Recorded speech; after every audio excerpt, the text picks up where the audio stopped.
कुंभ राशीच्या मंडळींनो, 16 ते 31 ऑगस्ट 2026 हा काळ तुमच्यासाठी एकाच वेळी संधी आणि सावधगिरी दोन्ही घेऊन येत आहे. करिअरमध्ये पुढे जाण्याची संधी मिळू शकते, पण कामाच्या ठिकाणी वाढणाऱ्या जबाबदाऱ्यांसोबतच ताणही वाढू शकतो. आर्थिक बाबतीत काही खर्च अचानक समोर येऊ शकतात, मात्र योग्य नियोजन केल्यास परिस्थिती नियंत्रणात ठेवता येईल.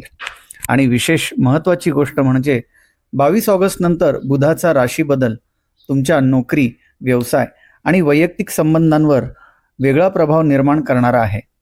त्यामुळे या पंधरवड्याचा पहिला आणि दुसरा भाग सारखा राहणार नाही. श्री स्वामी समर्थ. जय जय स्वामी समर्थ. आपल्या स्वामी ज्योतिष केंद्र चॅनलवर तुमचे मनपूर्वक स्वागत आहे. कुंभ राशीसाठी 16 ते 31 ऑगस्टचा काळ नेमका कसा असेल? नोकरीमध्ये नवीन संधी मिळेल का? व्यवसायामध्ये फायदा होईल का? आर्थिक स्थितीत सुधारणा होईल की खर्च वाढतील? प्रेम आणि वैवाहिक जीवनात कोणते बदल जाणवतील? आणि आरोग्याच्या बाबतीत कोणती काळजी घ्यावी? हे सर्व आपण या राशी भविष्यात सविस्तर पाहणार आहोत. व्हिडिओच्या सुरुवातीलाच कमेंटमध्ये श्री स्वामी समर्थ लिहा. स्वामी समर्थांची कृपा तुमच्यावर सदैव राहो.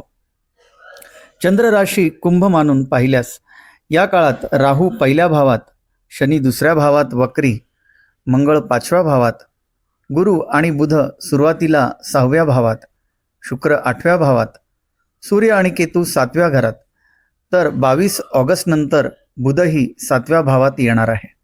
त्यामुळे या पंधरवड्याचा मुख्य विषय आहे कामाच्या ठिकाणी प्रगतीसाठी प्रयत्न, आर्थिक शिस्त, संबंधांमध्ये स्पष्ट संवाद आणि निर्णय घेताना संयम. सर्वात आधी करिअर आणि नोकरीबद्दल पाहूया. कुंभ राशीपासून 6व्या भावात गुरु असल्यामुळे नोकरीच्या क्षेत्रात स्पर्धा, जबाबदाऱ्या आणि दैनंदिन कामाचा वेग वाढू शकतो.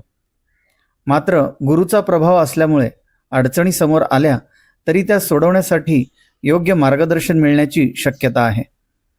नोकरी करणाऱ्या व्यक्तींना कामाचा भार वाढल्यासारखा वाटू शकतो. काही नवीन जबाबदाऱ्या तुमच्यावर सोपवल्या जाऊ शकतात. सुरुवातीला ही जबाबदारी त्रासदायक वाटली तरी त्यातून तुमची कार्यक्षमता वरिष्ठांच्या लक्षात येऊ शकते. 22 ऑगस्टपर्यंत बुध 6व्या भावात असल्यामुळे कागदपत्रे, कम्युनिकेशन, ऑफिस वर्क, ईमेल्स किंवा व्यवहारातील छोट्या चुका टाळणे महत्त्वाचे राहील. एखाद्या सहकार्याशी मतभेद झाले तर शब्द जपून वापरा. मात्र 22 ऑगस्ट नंतर बुध 7व्या भावात प्रवेश करेल. त्यामुळे मीटिंग्स, क्लायंट्स, बिझनेस डिस्कशन्स आणि 1-to-1 कम्युनिकेशन अधिक महत्त्वाचे होतील. नोकरीच्या दृष्टीने इंटरव्ह्यू किंवा डिस्कशन करणाऱ्यांसाठी हा बदल उपयोगी ठरू शकतो. नोकरी बदलण्याचा विचार करणाऱ्यांनी केवळ भावनेच्या भरात निर्णय न घेता नवीन संधीची स्थिरता, पगार आणि कामाचे स्वरूप तपासूनच पुढे जाणे योग्य ठरेल. आता पाहूयात व्यवसायाबद्दल. व्यवसायासाठी या पंधरवड्यात 22 ऑगस्ट नंतरचा काळ विशेष महत्त्वाचा ठरू शकतो. कारण बुध 7व्या भावात असल्यामुळे ग्राहक, बिझनेस पार्टनर्स, कॉन्ट्रॅक्ट्स आणि नेगोसिएशन्स या गोष्टी केंद्रस्थानी येतील. नवीन ग्राहक मिळवण्यासाठी प्रयत्न करता येतील. जुन्या ग्राहकांशी पुन्हा संपर्क साधल्यास कामे पुढे जाण्याची शक्यता आहे. व्यवसायामध्ये बोलणी आणि नेटवर्किंग महत्त्वाची भूमिका बजावतील. पण इथे एक गोष्ट लक्षात घ्या. 7व्या भावात सूर्य आणि केतूचा प्रभाव असल्यामुळे काही व्यवहारांमध्ये गैरसमज किंवा अपेक्षांमध्ये फरक निर्माण होऊ शकतो. त्यामुळे पार्टनरशिप किंवा मोठ्या कराराच्या बाबतीत सर्व अटी स्पष्ट करून घ्या. फक्त तोंडी आश्वासनांवर आर्थिक निर्णय घेणे टाळा. आता आर्थिक स्थितीबद्दल पाहूयात. कुंभ राशीपासून दुसऱ्या भावात वक्री शनी असल्यामुळे पैशांच्या बाबतीत शिस्त ठेवण्याची गरज आहे. उत्पन्न असले तरी खर्चाचे योग्य नियोजन नसेल तर पैसा टिकवणे कठीण जाऊ शकते. कुटुंबाशी संबंधित खर्च, दैनंदिन गरजा किंवा अचानक आलेली जबाबदारी यामुळे अतिरिक्त खर्च होऊ शकतो. काही जुन्या आर्थिक बाबी पुन्हा समोर येऊ शकतात. त्यामुळे या काळात बचत आणि खर्च यामध्ये संतुलन ठेवणे सर्वात महत्त्वाचे आहे. विशेषतः कोणाला मोठी रक्कम उधार देणे, घाईघाईने गुंतवणूक करणे किंवा स्पष्ट माहिती नसताना आर्थिक निर्णय घेणे टाळावे. आता पाहूयात कुटुंब आणि कौटुंबिक संबंध. दुसऱ्या भावातील वक्री शनी कुटुंबातील जबाबदाऱ्या वाढवू शकतो. घरातील एखाद्या विषयावर गंभीर चर्चा होऊ शकते. काही वेळा तुमच्या बोलण्याचा अर्थ समोरची व्यक्ती वेगळा घेऊ शकते. त्यामुळे कठोर शब्दांपेक्षा शांत आणि स्पष्ट संवाद अधिक उपयोगी ठरेल. कुटुंबासाठी आर्थिक किंवा इतर जबाबदारी घ्यावी लागू शकते. मात्र हीच परिस्थिती तुम्हाला अधिक जबाबदार आणि व्यवस्थित बनवू शकते. आता पाहूयात प्रेम आणि वैवाहिक जीवनाकडे. 7व्या भावात सूर्य आणि केतूचा प्रभाव असल्यामुळे नात्यांमध्ये कधी जवळीक तर कधी थोडे अंतर जाणवू शकते. विशेषतः जोडीदाराशी बोलताना माझे म्हणणेच बरोबर असा अट्टहास करणे टाळावे. विवाहित व्यक्तींनी एकमेकांना वेळ देणे महत्त्वाचे राहील.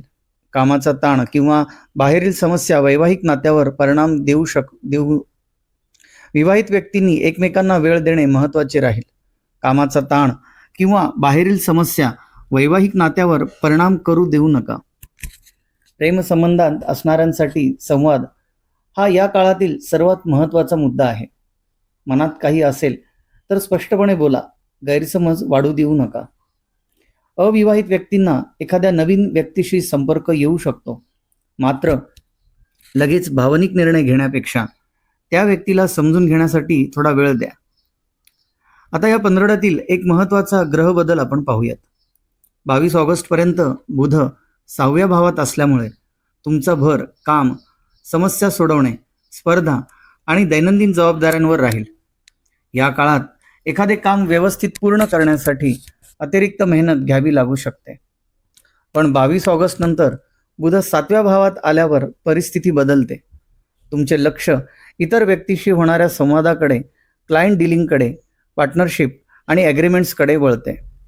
म्हणूनच या काळात 22 ऑगस्ट पूर्वी समस्या सोडवण्याचा आणि 22 ऑगस्ट नंतर योग्य लोकांशी जोडण्याच्या दृष्टिकोनाने फायदेशीर ठरेल. आता पाहूयात आरोग्य. 6व्या भावात गुरु आणि बुध असल्यामुळे दैनंदिन रुटीनकडे लक्ष देणे आवश्यक आहे. कामाच्या व्यापामुळे झोपेची वेळ बदलणे, थकवा किंवा मानसिक ताण जाणवू शकतो. 5व्या भावातील मंगळामुळे मनाची अस्वस्थता किंवा सतत काहीतरी करण्याची घाई वाटू शकते. त्यामुळे शरीराला पुरेशी विश्रांती द्या. आहार, झोप, व्यायाम आणि नियमित दिनचर्या याकडे लक्ष ठेवणे या काळात अधिक महत्त्वाचे ठरेल. कोणताही गंभीर आरोग्यविषयक त्रास जाणवत असल्यास योग्य वैद्यकीय सल्ला घ्या. आता विद्यार्थ्यांसाठी काही सूचना. 5व्या भावातील मंगळामुळे अभ्यास करण्याची ऊर्जा आणि स्पर्धात्मक वृत्ती वाढू शकते. पण याच सोबत इम्पेशन्स किंवा डिस्ट्रॅक्शन वाढू नये याची काळजी घ्यावी लागेल. कॉम्पिटिटिव्ह एक्झाम्स किंवा एखाद्या कठीण विषयाची तयारी करणाऱ्या विद्यार्थ्यांनी सातत्य ठेवले तर मेहनतीचा फायदा घेता येईल. आता प्रवासाबद्दल. 5व्या भावातील मंगळामुळे लहान प्रवास किंवा वैयक्तिक कारणांसाठी धावपळ वाढू शकते. धार्मिक किंवा शिक्षणाशी संबंधित प्रवासाचे योग निर्माण होऊ शकतात. मात्र घाईघाईने प्रवासाचे नियोजन करण्यापेक्षा वेळेचे योग्य व्यवस्थापन करा. आता या पंधरवड्यात कुंभ राशींच्या व्यक्तींनी काय टाळावे? पहिली गोष्ट, घाईघाईने आर्थिक निर्णय घेऊ नका. दुसरी, रागाच्या भरात बोलणे टाळा. तिसरी, व्यवसायातील करार किंवा कागदपत्रे न वाचता स्वाक्षरी करू नका. चौथी, नात्यांमध्ये गैरसमज निर्माण करणाऱ्या गोष्टींकडे दुर्लक्ष करू नका. आणि 5वी, कामाच्या ताणामुळे आरोग्याची रुटीन बिघडू देऊ नका. आता पाहूयात काही सोपे उपाय. शनिवारी गरजू व्यक्तींना अन्नदान किंवा आवश्यक वस्तूंचे दान करावे. शनिदेवाचे स्मरण करून संयम आणि सेवाभाव ठेवण्याचा प्रयत्न करा. दररोज श्री स्वामी समर्थ या नामाचा जप करा.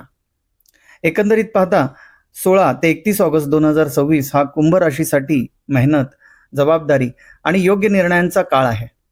करिअरमध्ये संधी मिळू शकतात, मात्र त्यासाठी सातत्य आवश्यक आहे. व्यवसायात 22 ऑगस्ट नंतर कम्युनिकेशन किंवा क्लायंट डीलिंग्स महत्त्वाचे ठरतील. आर्थिक बाबतीत पैसा टिकवण्यासाठी शिस्त आवश्यक आहे. प्रेम आणि वैवाहिक जीवनात संवाद आणि समजूतदारपणा ठेवला तर गैरसमज टाळता येतील. आरोग्यासाठी झोप, आहार आणि रुटीन यांच्याकडे लक्ष द्या.